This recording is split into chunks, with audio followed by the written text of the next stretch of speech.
अल्हम्दुलिल्लाह आज हमें शहर नंद्याल के अंदर पूरे मजलिस उलमा वल अइम्मा यानी इमामुल संघం నంద్యాల జిల్లా ఆధ్వర్యంలో ఇప్పుడు మేమంతా మౌజను గారి పేష్మాం గారి గౌరవ వేతనం గురించి మాట్లాడాలనుకున్నాం। तो अजीज़ दोस्तों, जब जो अप्रैल 2024 में इलेक्शन हुआ, अप्रैल मई जून ये 2-3 महीने के अंदर जो है 3 महीने की इमामों की जो है अतिया गवर्नमेंट जो अतिया देता था वो जो है अरियर्स के रूप में जो है बाकी रख दी गई। तो इसके बाद जब इख्तियार में तेलुगु देशम गवर्नमेंट 2024 में जो है जून जुलाई में जब आ गई तो अल्हम्दुलिल्लाह ये जो स्कीम तेलुगु देशम गवर्नमेंट 2016 से जो है पूरे हिंदुस्तान के अंदर कौन सा सीएम भी जो है ऐसा स्कीम नहीं शुरू करे। ये हमारे आंध्र प्रदेश के सीएम जनाब एन चंद्रबाबू नायडू साहब ने 2016 में ये मौजन और इमाम को जो है गवर्नमेंट की जानिब से गौरव वेतनम बिल को एक अतिये के तौर पर जो है दिया गया। तो ये स्कीम हिंदुस्तान में कौन से स्टेट में नहीं है, सिर्फ आंध्र प्रदेश के अंदर जो है इसको लागू किया गया। जब से जो है लोग ले रहे थे, खुश थे। बीच में दरमियान में जो इसकी रुकावटें आई, फिर रुक गया। फिर जो है तेलुगु देशम गवर्नमेंट 2024 में इख्तियार में आई तो इसका जो है बजट अलॉटमेंट जो है 90 करोड़ रुपए जो है इसका जो है अलॉटमेंट किया गया। तो जो गवर्नमेंट जब तेलुगु देशम आने के बाद 20 हजार करोड़ रुपये जो जुलाई अगस्त सितंबर अगस्त से लेकर आखिर तक जो बाकिया थे जो गवर्नमेंट थी वो जो है दे दिए है। अब जो है इंशाल्लाह 90,000 करोड़ जो है सैंक्शन की है। अब जो है इंशाल्लाह इसमें जनवरी से जो है अब तक देना है 60,000 करोड़ रुपए इंशाल्लाह दिए जाएंगे। ये जो है अलॉटमेंट भी हो चुका है, बजट भी आ चुका है। अल्हम्दुलिल्लाह देने वाले शुरू करने वाले, नहीं देने का सवाल नहीं। सीएम चंद्रबाबू नायडू साहब जो स्कीम शुरू करे हैं, ये कौन नहीं शुरू करे, इन्हों शुरू करे, इन्हों नहीं देते बोल के कभी मत समझो। ये पहले तो जो है 3,000 और जो है 5,000 8,000 की स्कीम थी। बाबू साहब ने जो है इसको क्या करे, सीएम साहब जो है इमाम को 10,000 और मौजन को जो है 5,000 रुपये जो है बढ़ाकर जो अतिया दिया है वो तेलुगु देशम गवर्नमेंट की जानिब से जो है मिला है। तो लिहाजा मैं तमाम आंध्र प्रदेश के जितने भी जो है अइम्मा हैं, उलमा हैं, 5,000 मसाजिद को जो है ये स्कीम दी जा रही है। 5,000 लोगों को जो 5,000 मसाजिद को जो है ये तेलुगु देशम गवर्नमेंट की जानिब से जो दी नहीं है। लिहाजा इसमें डरने की बात नहीं, फिक्र करने की बात नहीं। जो बकिया जात जो मिलना है इंशाल्लाह जनवरी से अब तक जो है 60,000 करोड़ रुपए मिल जाएंगे, अकाउंटों में पड़ जाएंगे। आप बेफिक्र रहिए, ये अच्छी गवर्नमेंट है, सबको जो है लेकर चलने वाली गवर्नमेंट है। इसलिए हम तमाम अइम्मा से, उलमा से, जितने भी जो है मुअज्जिन हजरात हैं, ये गौरव वेतनम अतिया है, तनख्वाह नहीं अतिया है, गवर्नमेंट अतिया देती है। तो लिहाजा ये अतिया जो है कबूल करते हुए लेते हुए आगे बढ़ेंगे इंशाल्लाह। मैं सबसे दुआ करता हूँ और जो है भरोसा भी रखता हूँ कि इमाम हजरात और मुअज्जिन हजरात सुकून से रहें, तुम्हारे अकाउंटों में ये बजट जो है पड़ जाएगा इंशाल्लाह सुम्मा इंशाल्लाह।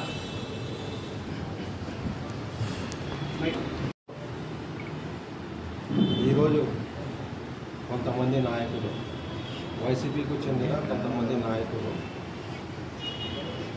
మౌజన్లకు, ఇమాంలకు గౌరవ వేతనం ఇవ్వడం లేదు అని జాయింట్ కలెక్టర్ గారిని కలిసి వినతి పత్రం ఇచ్చారు। అసలు గౌరవ వేతనం అనేది ఎవరు తీసినారో వీళ్ళకు నాలెడ్జ్ ఉందా? గౌరవతనం అనేది మౌజన్లకు, ఇమాములకు ఎవరు స్టార్ట్ చేసినారు ఈ స్కీమ్ అనేది వీళ్ళకి కొద్దిగైనా తెలివి ఉందా? ఈ స్కీమ్ స్టార్ట్ చేసింది గౌరవ ముఖ్యమంత్రి వర్యులు శ్రీ నారా చంద్రబాబు నాయుడు గారు, అలాగే మన గౌరవ మంత్రివర్యులు ఎన్ఎండి ఫారూక్ గారు। ఈ స్కీమ్ పెట్టడానికి ముఖ్య కారణము తెలుగుదేశం పార్టీ। వీళ్ళు గత 5 ఏళ్లలో ఒక్క రూపాయన ఏ మసీదుకైనా ఇచ్చినారా, ఏ మద్రసాకైనా ఇచ్చినారా? ఈరోజు వీళ్ళు పోయి రిప్రజెంటేషన్ ఇస్తున్నారు మౌజన్లకు, ఇమాములకు గౌరవ వేతనం ఇవ్వడం లేదని. మీరు 2023-24లో పెట్టిన అప్పు గౌరవ వేతనం 6 నెలలది ఈ ప్రభుత్వం వచ్చి ఇచ్చింది. మీరు పెట్టిన బ్యాలెన్స్ గౌరవ వేతనాలు 6 నెలల గౌరవ వేతనాలు 37 కోట్ల రూపాయలు మన కూటమి ప్రభుత్వం వచ్చి ఇచ్చింది. ఇమాంలకు మౌజన్లకు 15,000 ప్రకారం ఒక్కొక్క మసీదుకు 15,000 ప్రకారము 5,000 మసీదులకు 6 నెలల గౌరవ వేతనము 37 కోట్ల రూపాయలు మీరు అప్పు పెడితే, వైసీపీ గవర్నమెంట్ అప్పు పెడితే మన కూటమి ప్రభుత్వం, మన ముఖ్యమంత్రి వాళ్ళు చంద్రబాబు నాయుడు గారు, మన గౌరవ మంత్రివర్యులు ఫారూక్ గారు మొన్న డిసెంబర్లో బడ్జెట్ను అలాట్ ఇచ్చారు. ఇది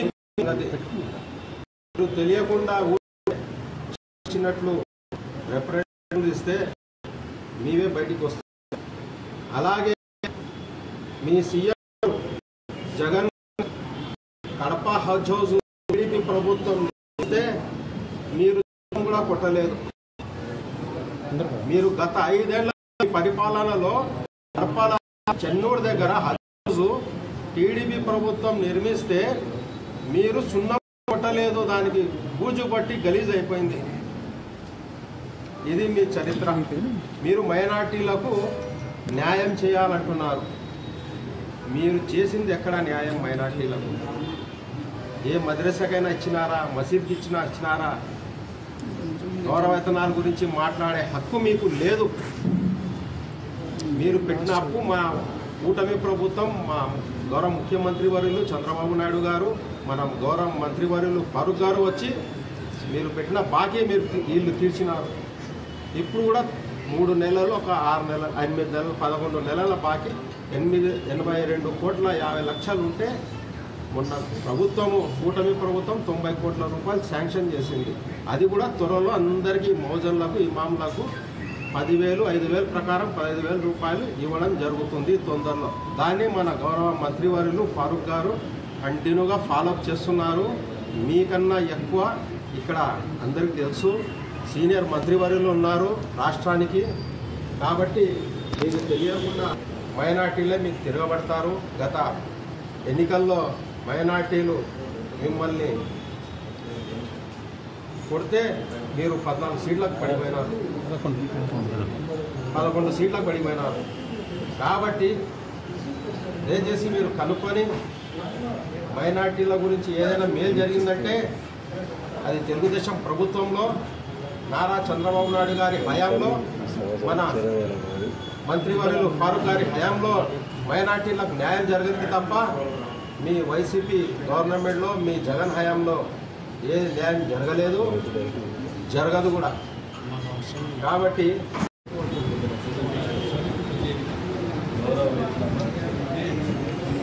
చూసాం 85 నుంచి 2005 వరకు తెలుగుదేశం ప్రభుత్వం ఎప్పుడు వచ్చినా ఒకసారి డిప్యూటీ స్పీకర్గా చేశారు. ఎప్పుడు మా ఫాదరే ఫరూక్ గారే ఎప్పుడు మైనార్టీ మినిస్టర్ చేశారు.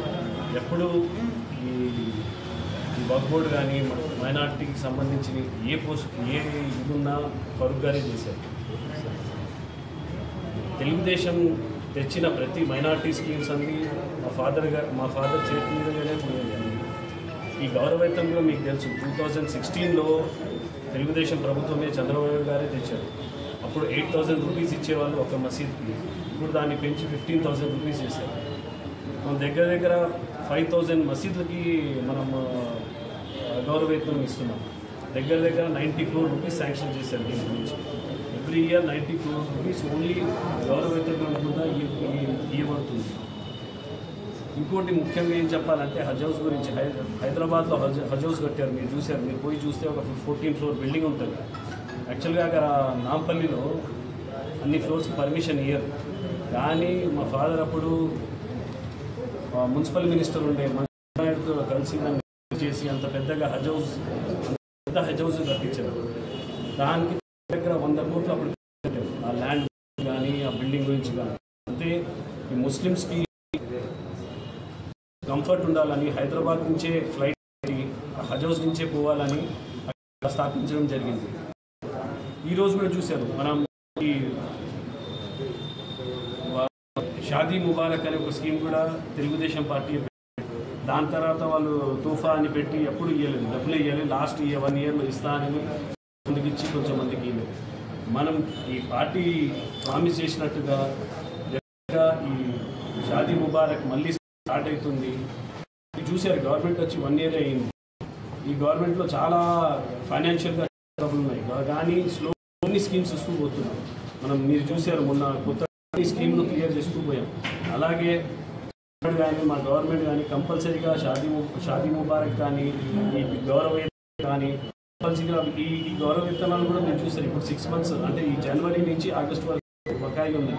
డెఫినెట్గా ఈ మంత్లోనూ నెక్స్ట్ మంత్లో క్లియర్ చేస్తాం. 60 crore rupees క్లియర్ చేస్తాం. ఆ 60 crore rupees కూడా క్లియర్ చేస్తామని మన మినిస్టర్ గారు హామీ ఇచ్చారు, చంద్రబాబు గారు హామీ ఇచ్చారు. మీ నెక్స్ట్ జనవరి నుంచి ఈ ఫైనాన్షియల్గా కొంచెం ఇదైతే ఎవ్రీ మంత్ ఇవ్వబడుతుంది. ఇంకా మీకు చూసాం ఇవన్నీ స్కీమ్స్ ఇవన్నీ ఉన్న మైనార్టీ స్కీమ్స్ కింద కొన్ని కూడా ఇస్తున్నాం. దగ్గర ఒక్కొక్కరికి 10,000 rupees నుంచి 2 లక్షలు 3 లక్షలు కూడా మైనార్టీకి ఇవ్వబడుతుంది. అవి కూడా కొత్త స్కీమ్స్ కింద ఎంత తొందర అయితే అంత తొందరగా ఇవ్వాలని గవర్నమెంట్ హామీ ఇచ్చింది. అందుకే వీళ్ళందరూ వాళ్ళు వైసీపీ వాళ్ళు ఎంత చెప్పినా వాళ్ళు ఎప్పుడు దీన్ని మ్యాచ్ చేయలేరు. వాళ్ళు ఎంత రిప్రజెంటేషన్ ఇచ్చినా మీకు తెలుసు, ఏ పార్టీస్కి ఏం చేసినా తెలుగుదేశం గవర్నమెంట్ చేసిందని మీ అందరికీ హామీ